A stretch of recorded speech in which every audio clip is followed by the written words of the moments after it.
Yes, so I thought, yeah, my title, Female Autoethnographer's Nomadic Journey of Empowerment Through Metal.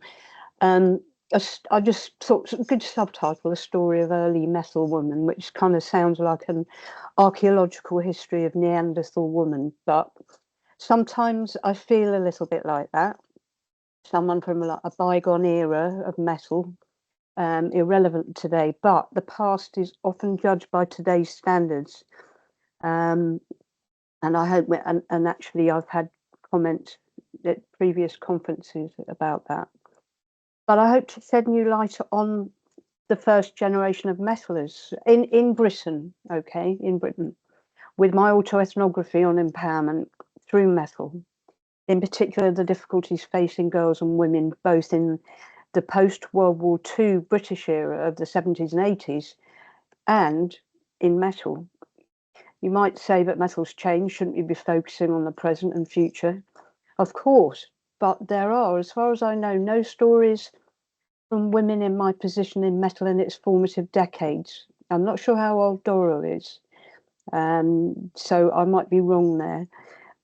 And I hope, and also girls' school, who I knew quite well, they're also my age, but I don't think any academic autoethnographies. I'm not sure. So I hope that my story of empowerment will inform and enlighten the present. When I look around within metal today, and from what Mandy was saying, it's heartening to see how many women there are in so many different roles. But I realise that there's still a lot of work to be done to feminise metal. It's been a long road for us. And Mandy, you said that it's still evolving. When I first entered metal in 1980, there were only a handful of us. As a woman, it was as hard for our voices to be heard as it was generally in post-World War II Britain, I'm sure, and elsewhere.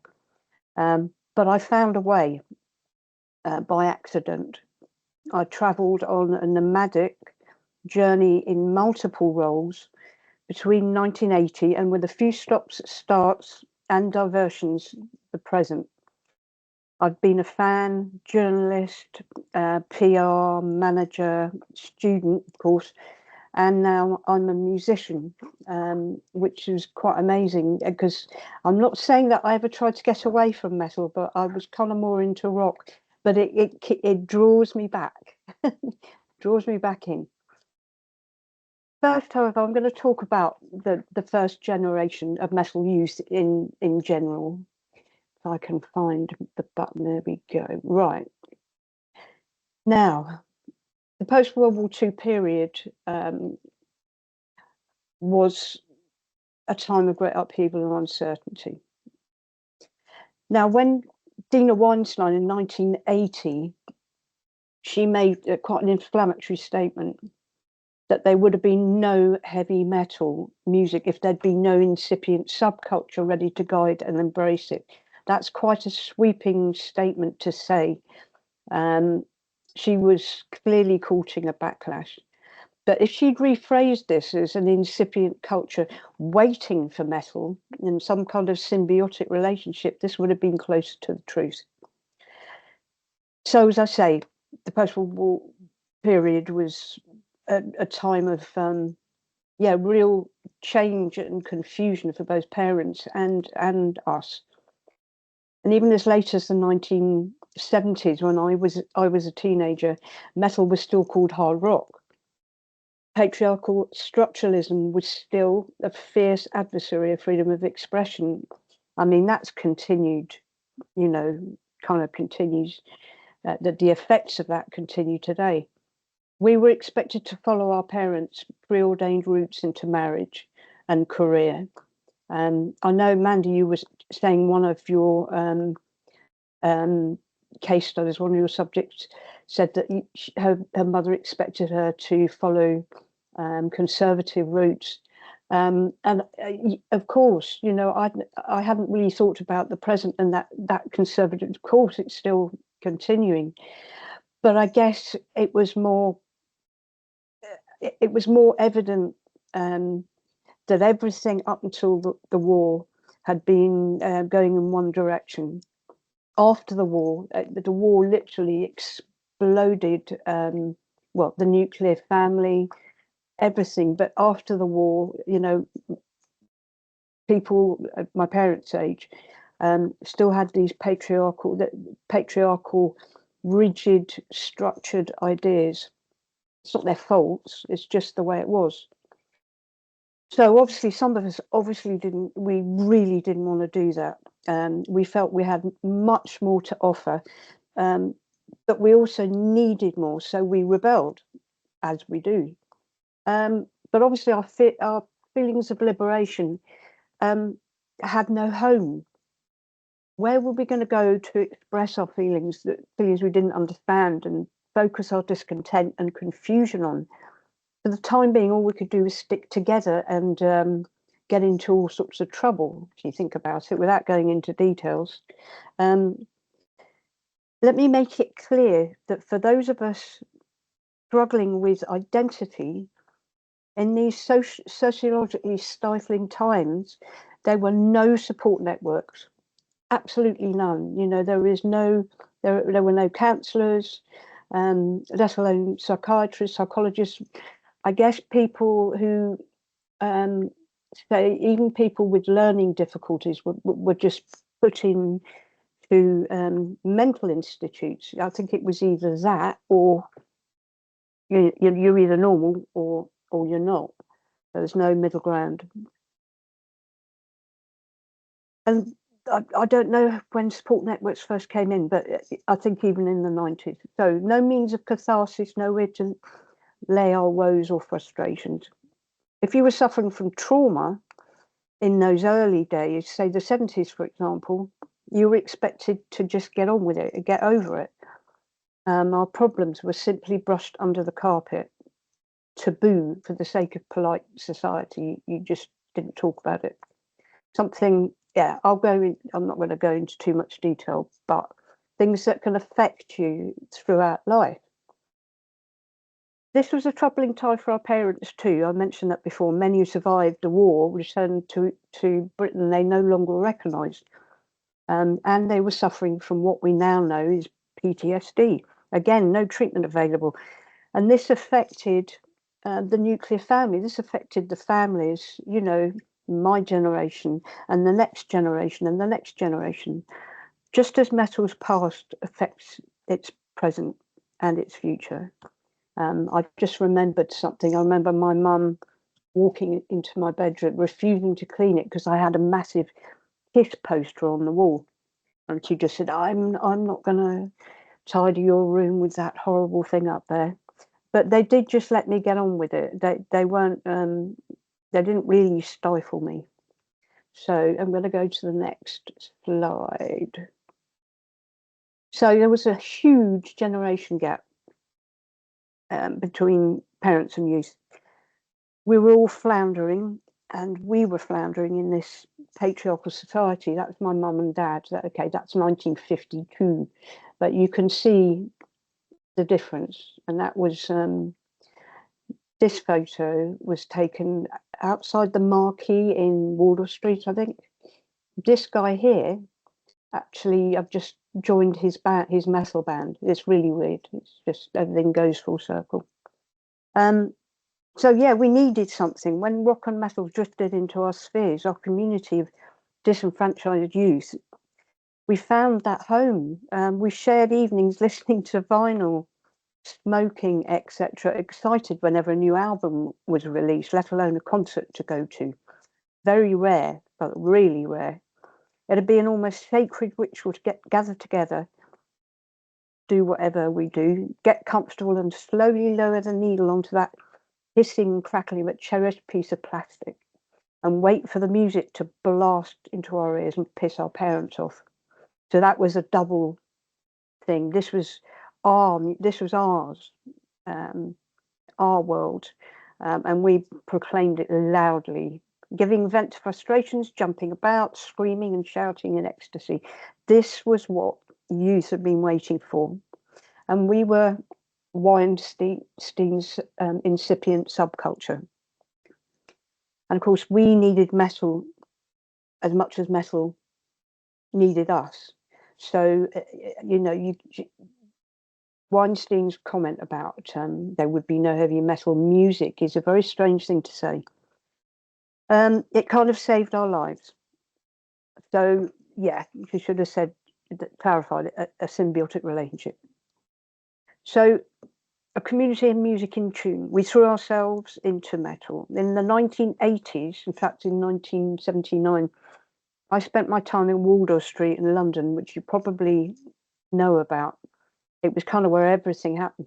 We staggered from a pub called The Ship, where all the punks and metalers hung out, and then we staggered down to the Marquee, which was the original, the most famous location for it, to the metal nightclub called the San Moritz, right opposite. So we didn't have very far to go.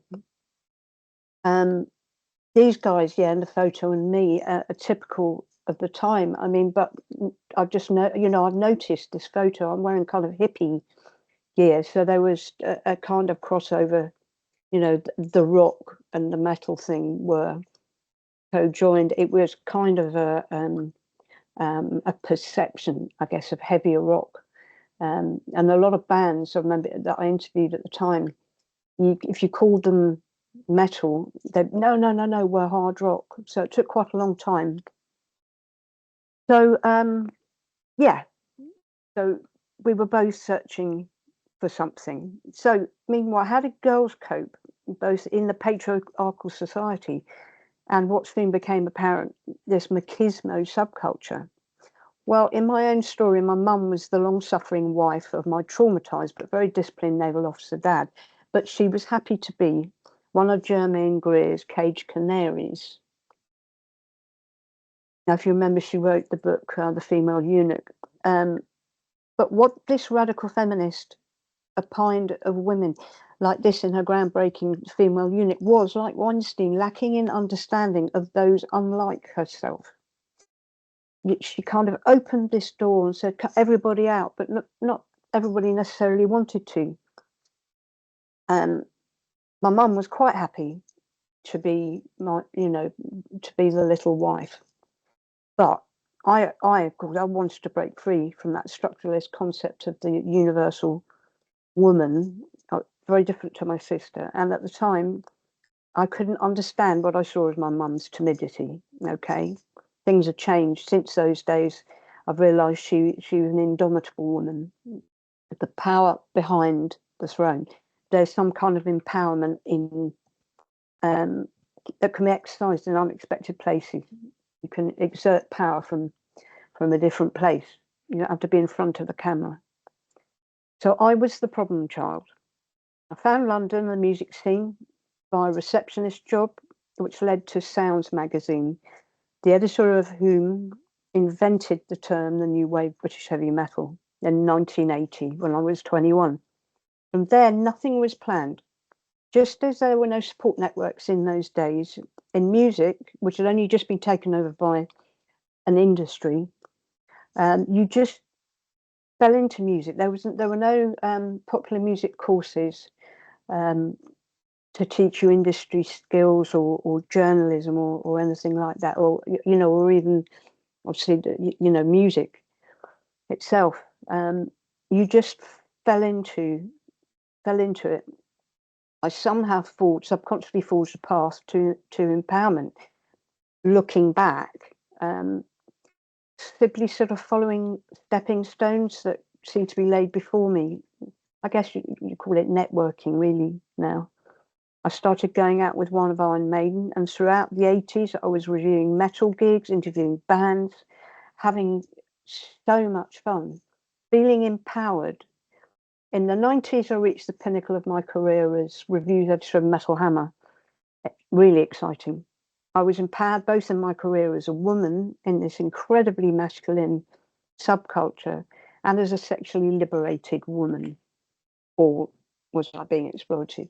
I have been guilty of defending metal. It saved me and others from structural attitudes. So I guess that's probably where that comes from. It saved us from any trauma we'd had, all of that. And for me, relationship abuse in the 90s outside metal I felt protected, and I felt protective of metal. But I have often felt I'm letting the side down of women. But then I was sacked from Metal Hammer by a woman. So I really confusing. I felt betrayed, I guess. I think women in metal in those days, because there weren't many of us, it was very competitive. So that was probably what that was about. At a conference in Leicester, female scholars present were looking forward to my keynote, and I think they were expecting a commentary on sexism in metal. But instead, I revealed my multiple roles in metal, including this slide. Now, this top one on the left here, okay, that looks like I'm being exploited. I put it there because it looks like it. Actually, there's a story behind that. I was doing PR for the band and I suggested it. So actually, I'm kind of flaunting myself there. But yeah, it's perceptions being exploited. And then we've got me being a journalist. And then me on stage with Iron Maiden when I was a journalist. And then the bottom one is me as a bass player in a hardcore punk band in the 90s.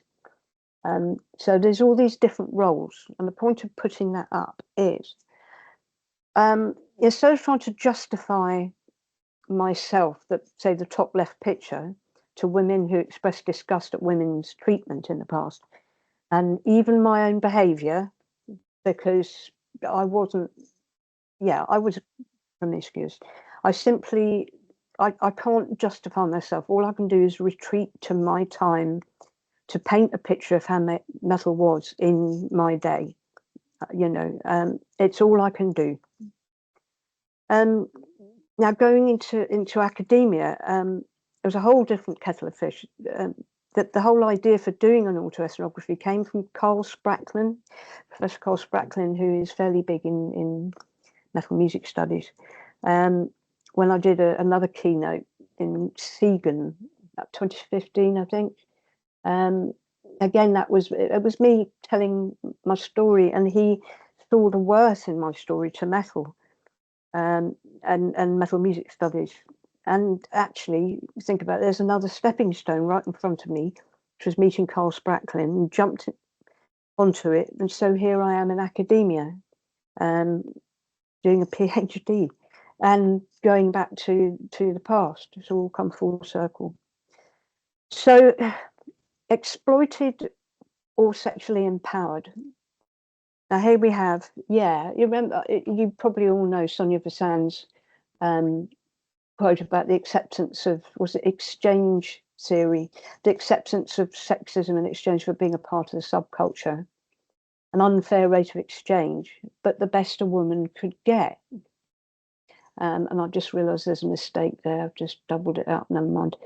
And Simon Reynolds talks about two different women, the machismo, as I said, and the whores. Now, I would argue with both of those, really, because, sorry, just trying to find my place here. It is true that some of Germaine Greer's caged canaries, if we relate it to metal, were content to remain caged, or were not caged in metal, but actually, caged in perceptions, and the perception of a promiscuous woman, that perceived image of promiscuity. But what Reynolds and Sonia Vasan say, you can actually regard that as a bit of an insult, the best a woman could get. It's more than that. That we would regard ourselves as much more than that. There were many girls in metal, particularly in the 80s, when glam rock was prominent, who enjoyed presenting themselves to metal musicians. And it's just a matter of perceptions, whether they're sex objects or sexually empowered women. I think also that some of us, when we feel ourselves slipping into the latter role, Simon Reynolds' whores, or even perhaps subconsciously I might have thought something like this, unfair rate of exchange. And you were kind of, hang on a minute, maybe subconsciously I and other women go, well, I don't want to be known as that, and I don't want to be just a fan either. And we kind of lift ourselves up, and I think maybe subconsciously that's what I did. So that I wasn't just hanging around with musicians as a fan or a groupie, that I was that I could justify my existence in the subculture. So I kind of lifted myself up, and in the end, I managed to lift myself above blokes as well, which was, to me, was a real victory. But at the same time, I don't like the idea of swinging completely over to the I'll take revenge on men. It should be equal. It should be equal. So, sorry, I swapped something around while I was listening to the last one. So, from one who has stumbled into many different roles, I'm presenting my story as an illustration only of what can be achieved. Okay, I know it's hard for other women. I'm just saying that I was lucky enough to go through what I did. So I'm just illustrating my story as what can be achieved by women through strength and determination. I do acknowledge prevailing criticisms of metal chauvinism and continued lack of inclusivity. Right, that's coming in a minute. Have I still got time? Okay. Well, yes. Is that okay? You can go on. Okay, probably 5 minutes. All right. So I hope our past may inform the present, and as such, the past is, we could say, closer than we think. Now, this next bit, because we're talking about the past, and the Home of Metal, you remember, was about metal's past, right? Now, in 2019, I presented a paper entitled "The Gospel According to Ozzy" at the Home of Metal conference, introducing myself as a living relic, you know. The phrase "according to" hinted at the contents. I wanted to get some justification for the choices of Black Sabbath, Birmingham, 1969, as Home Metal's triptychal brand, and inquire by whose authority this historicisation had been actioned.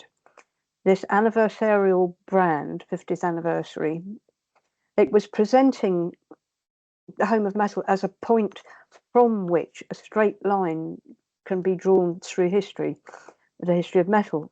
However, there are an infinite number of radiating spokes off the hub of this particular wheel. The impossibility of drawing a definitive line under an evolutionary object or topic such as a music genre, surely it can be regarded as a point around which metal may be studied would be more accurate. Time doesn't stand still. So I questioned the Home of Metal's finite point, but I also questioned the reliance on memory for the process of historicisation. And here, you might think, right, I'm doing an autoethnography, and I'm going back a long way. I've had to also question my own memory as source material for my thesis and acknowledge the limits and mitigate the use of reflexiveness and memory recall. But I do remember. Just as metal, I believe, is a fluid space, host to becoming, there are journeys being taken within metal, tales of travelling and locating oneself that we can travel through time and space within it, to travelling and evolving within metal. They can be physical changes, individual transformations, perceptual alterations, the way we're perceived.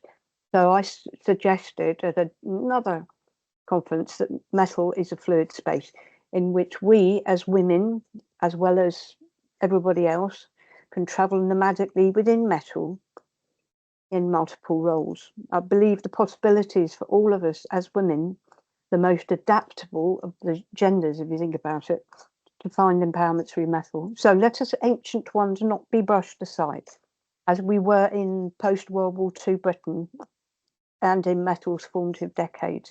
The past is within reach for a reason to inform the present. The end.